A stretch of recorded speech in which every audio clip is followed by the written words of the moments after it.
Alright, guys, so the economic war just seems to be getting worse, and let's pay attention and focus all the way to the Western theater of war. Let's talk about Russia Ukraine because it seems that things won't end that easily. Now, we have heard from Donald Trump over the campaign trail that he's going to end the war within 90 days or 120 days, right? But I don't think that's really going to happen. Now, the latest statement from the White House is truly quite concerning. It seems that the United States, they're now interested in the resources in Kiev, in Ukraine.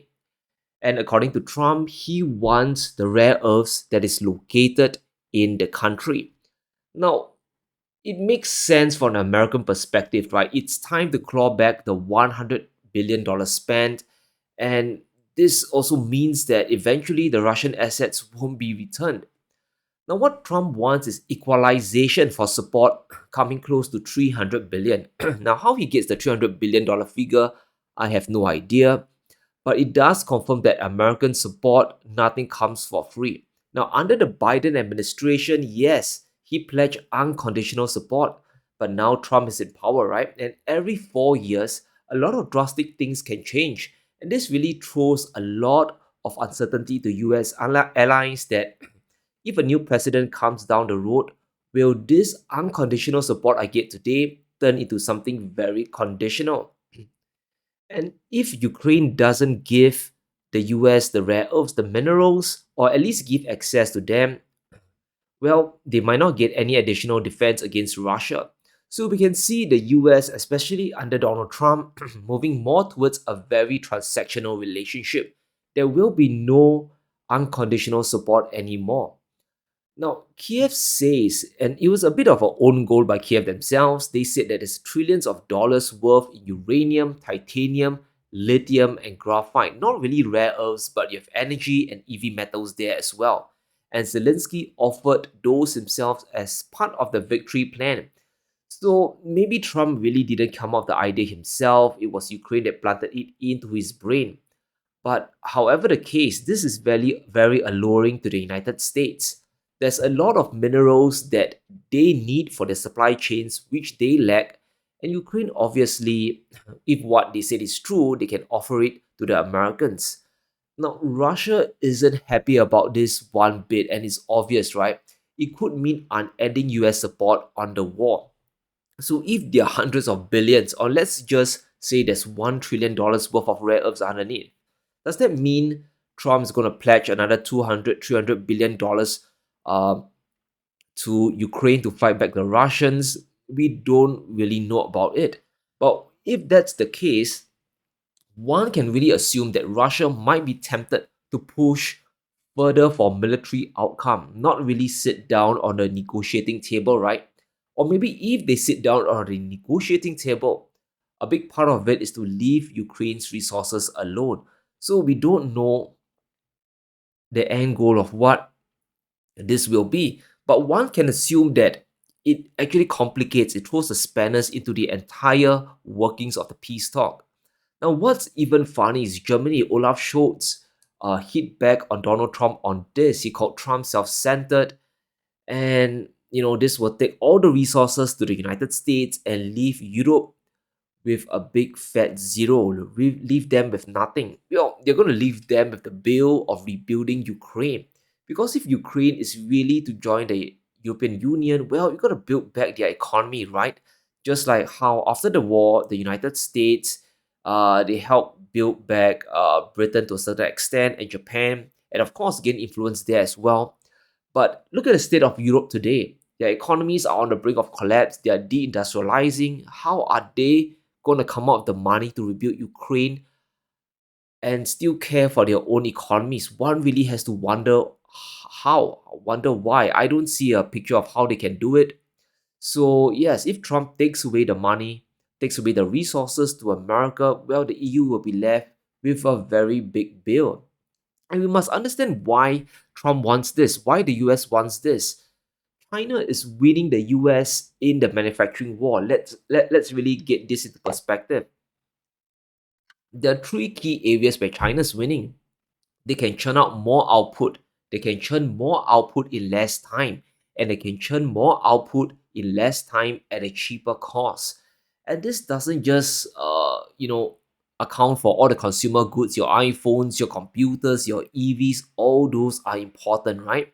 But we're also talking about ammunition, military tanks, naval vessels, shipping vessels, LNG vessels as well. Now, all this slowly erodes on the physical power the United States can project to the world, right?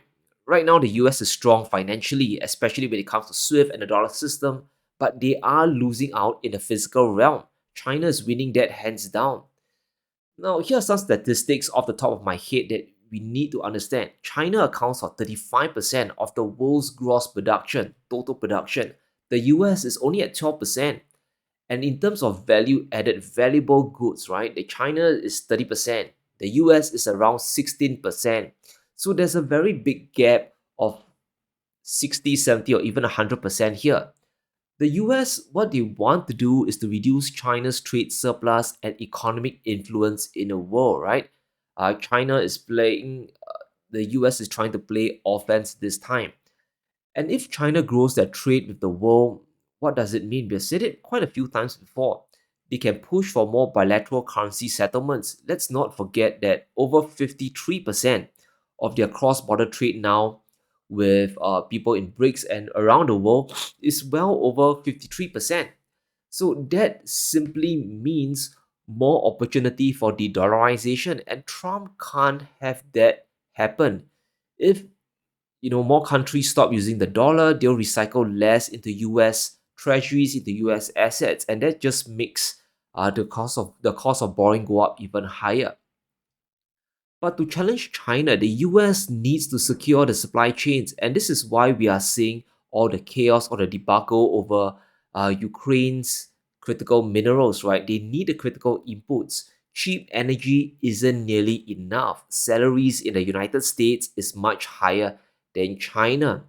And it's also a big reason why Trump wants Greenland as well. It goes beyond just military control near the Arctic, or maybe it's because of military control near the Arctic. Trump, he wants the treasure trove of minerals and oil, including graphite and lithium, that's buried in Greenland and under the Arctic Circle itself. Green energy resources.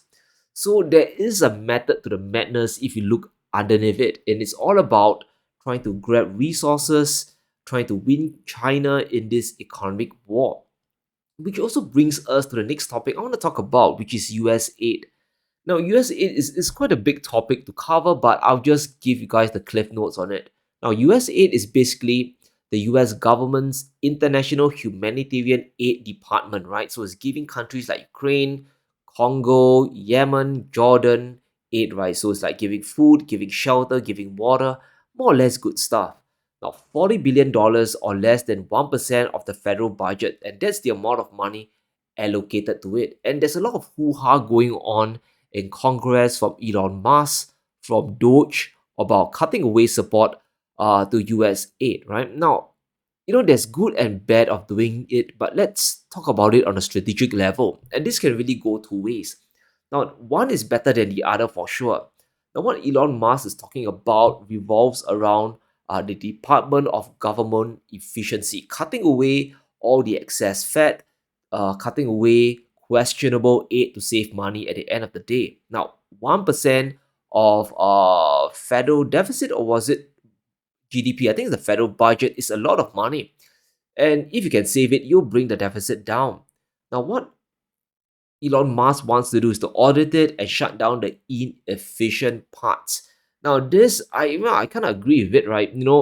At least from the American perspective, there's a lot of wastage. There's a lot of weird adventures being pursued, a lot of weird programs, right? A lot of it centering around DEI, spending millions of dollars to host all kinds of weird shows about it.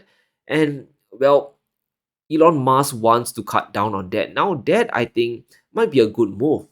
But the second option is US aid is going to be brought under State Department control. And this might be quite concerning, right? It can be weaponized just like any other US international program. Now, in the past, US aid allowed the US to send, assistance to countries without diplomatic relations, even countries like Iran, for example. But now there can be terms and conditions attached, no longer independent. It is like what we have seen in the Panama Canal debacle earlier on a few days ago. Rubio going all the way there to Panama to essentially force out Chinese presence. And Rubio has said also that US aid is necessary, is needed for foreign policy goals. So are we going to come to a situation where the United States will give aid to countries under certain conditions, for example, not allowing China to build industries there or not trading with Russia?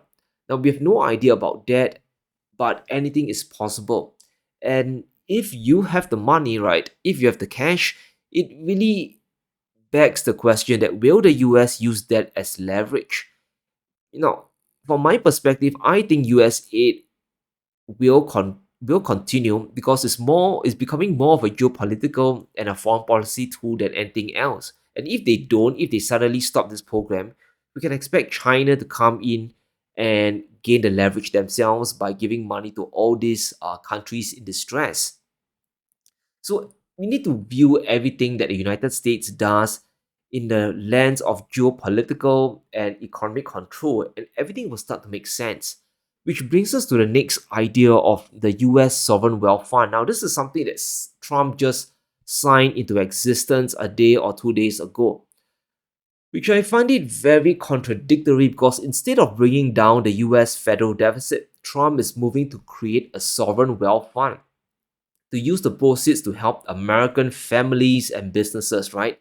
And I mean, it's like the same thing with Biden with his Inflation Reduction Act. It's supposed to, well, reduce inflation, right? But we get the exact opposite instead. Now, let's understand what a sovereign wealth fund is. It's basically an investment vehicle for countries that normally have trade surplus, right? Singapore, my country, we have one. Saudi Arabia has one. China, they have their own sovereign wealth fund as well. So you take this money and you go around the world and you buy up assets, right? And this can be other government bonds from other countries. It can be buying stocks in Apple, Google, or can be even used to support your own domestic industries by purchasing their stocks. But the problem with the United States is that they don't have a trade surplus. They have a rolling deficit on top of a fiscal deficit. You have twin deficits. So how is this going to be funded? Now, will this be through tariffs on US consumers? Well, if that's the case, it's just the left pocket going to the right pocket, right? Why not just run the federal deficit hotter and just buy up the assets outright? Why must you go through this kind of roundabout process? Or will it be through taxes on foreign companies, right? Through the External Revenue Service? Does that mean that foreign companies, just to deal with the US, they'll be paying tax or royalty sometime soon? We don't know, right? So the issue here is the amount of power that it gives the US government over private companies, not just in the US, but foreign as well. And let's talk about power over private companies within the US, right? Now we know that there's a lot of zombie companies that the US government wants, the US government needs to stay alive. Now, what have we seen over the past 2 to 3 years, even going back all the way to the '08 crisis, the real estate collapse, when the entire US financial system gets into trouble, the government will come in and try to bail them out. And that's why we saw all the Wall Street bailout, and that is why we saw the BTFP, right, the Bank Term Funding Program that actually helped regional banks survive instead of the entire system collapsing.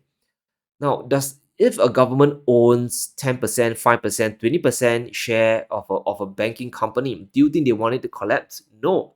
So chances are the US government bailouts for companies at least within their portfolio, the odds are it might happen. And that contributes to wastage.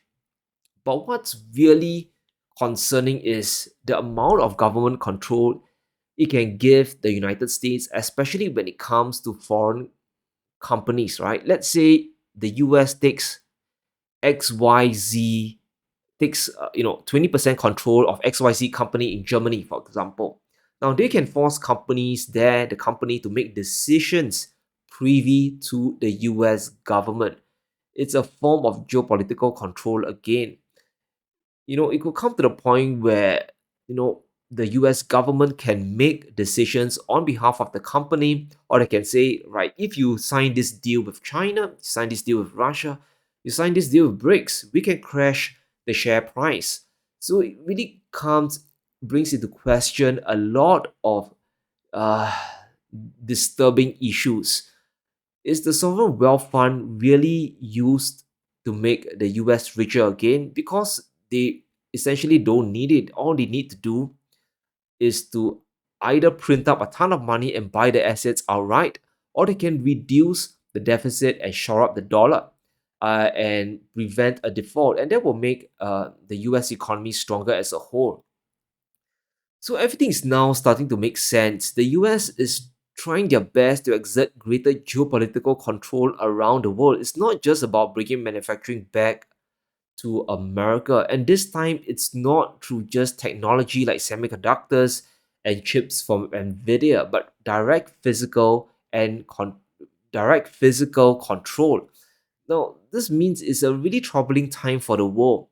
We are seeing a big resource grab to build US manufacturing, and it's not just for global exports, guys, but to re-establish economic control, to shift the world back to the unipolar order as much as possible.